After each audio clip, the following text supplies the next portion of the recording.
What is good, guys? Hope you guys are having a wonderful day so far. In this video, I'll be covering how I'll be soul swapping a pair of 2001 Bred 1s and also doing a full restoration. Hope you guys enjoy.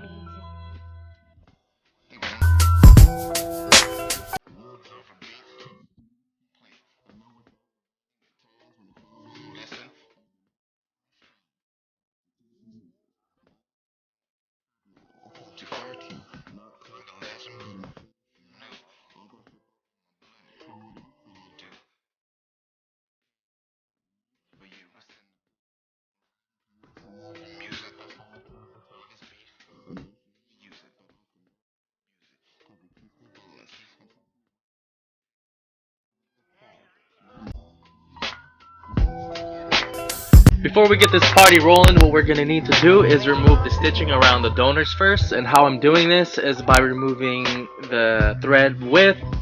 You can use your sewing awl, you can use a screwdriver. Right here I'm using an X-Acto knife. Just anything that can fit and you can pry it out. Doesn't matter, whatever floats your boat.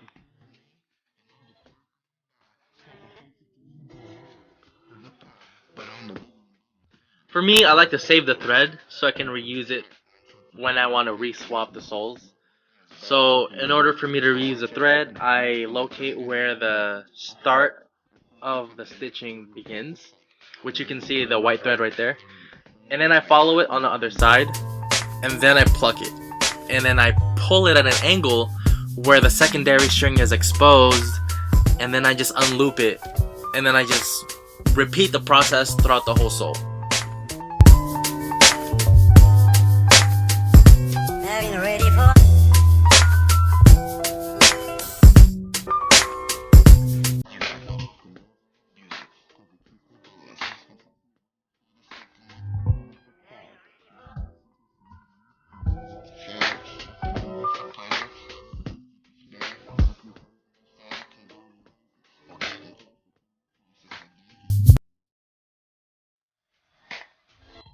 To separate the donors, I'm going to go back to my original boiling water method.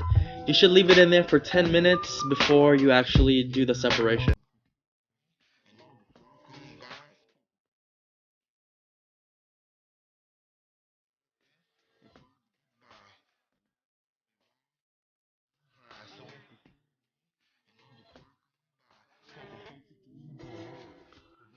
Now I'm going to start peeling the uppers away from the rubber sole.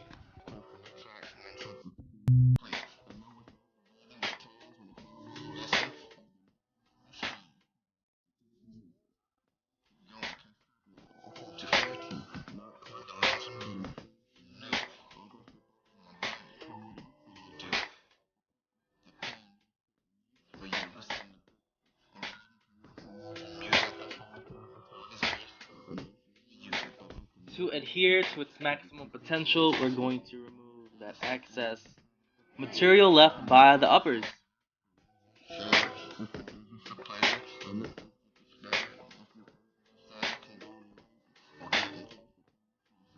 So now what we want to do is to tape off the uppers before we remove any factory glue. This will ensure that we won't damage the uppers. It's just a precaution I take for every sole swap, just so I don't make any mistakes.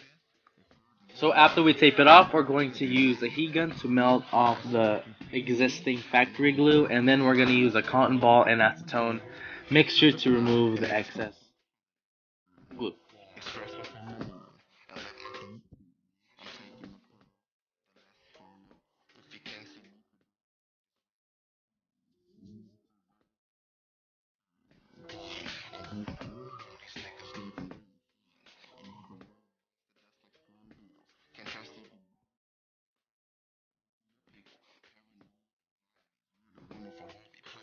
Now that our sole is prepped and ready to go, it's time to apply our adhesive.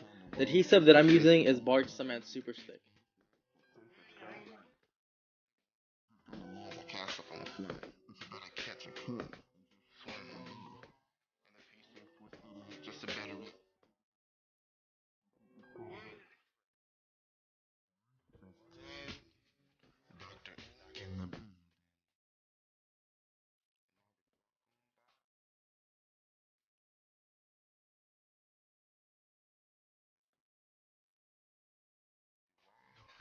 Alright, now that we've let the adhesive cure for a couple of hours on both the uppers and the rubber sole and the midsole, it's time to finally attach them together. So over here, I'm heating up the adhesive on the rubber sole, and I'm gonna be doing the same on the upper sole just in a little bit. So the reason why I say this is the most daunting is because once those two surfaces make contact, it's pretty impossible to make any adjustments. So you have to be precise as a motherfucker to make sure that the alignment is A1 steak sauce.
Alright, so now we're gonna have to prep the leather if we're going to want our Angelus leather paint to stick on the material. So I'm just using the deglazer to remove most of what I can, and then I'm gonna start painting.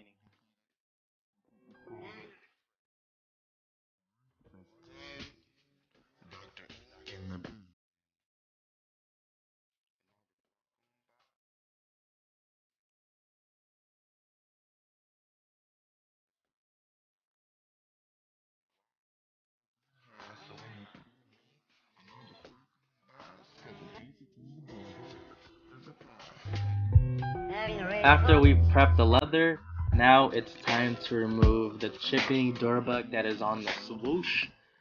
So I'm gonna be using acetone to remove it and cotton balls. For this part, I'm gonna use Q-tips since I don't want it to spread anywhere else.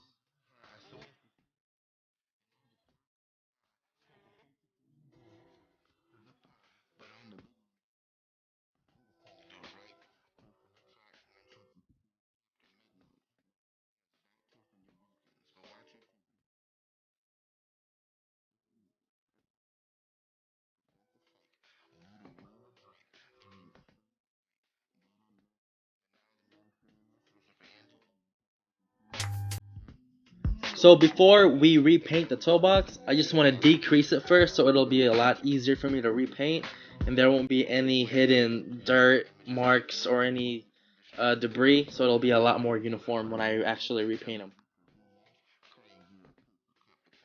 Bruh, the shoe is looking good already. Now all we gotta do is touch up the swoosh.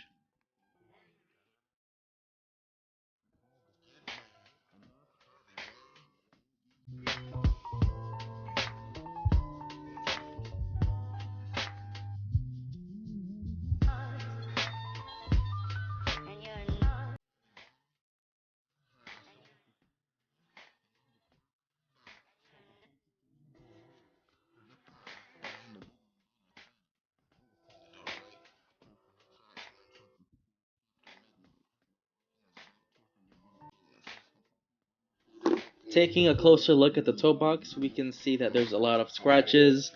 Luckily, there isn't any deep scratches. It's just paint peeling off due to normal wear and tear. So we're gonna fix that.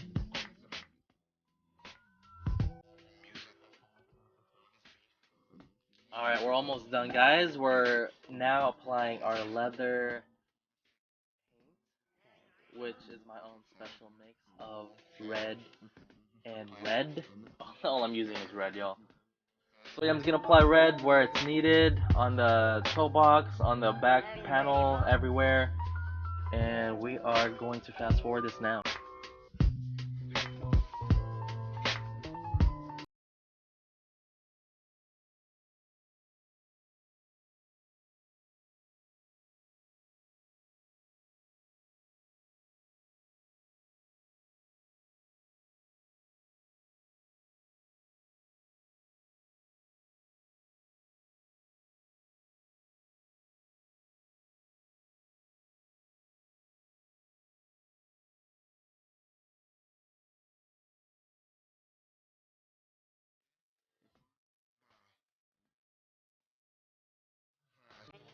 I know you guys are confused by looking at this right now because you see white on the back panel.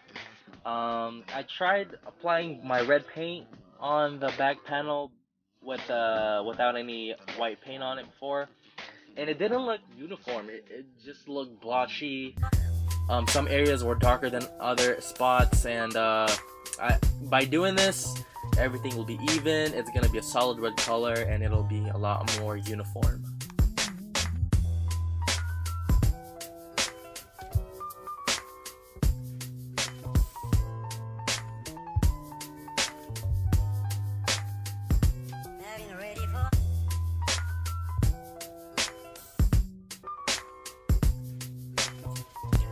Yo, we are almost done with this full restoration and midsole swap. All I'm doing now is applying matte varnish to make it have that factory look.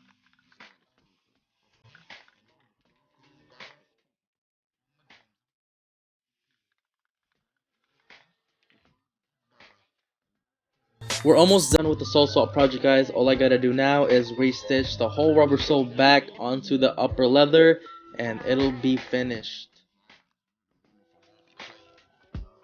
I'm actually reusing the original threading for this shoe.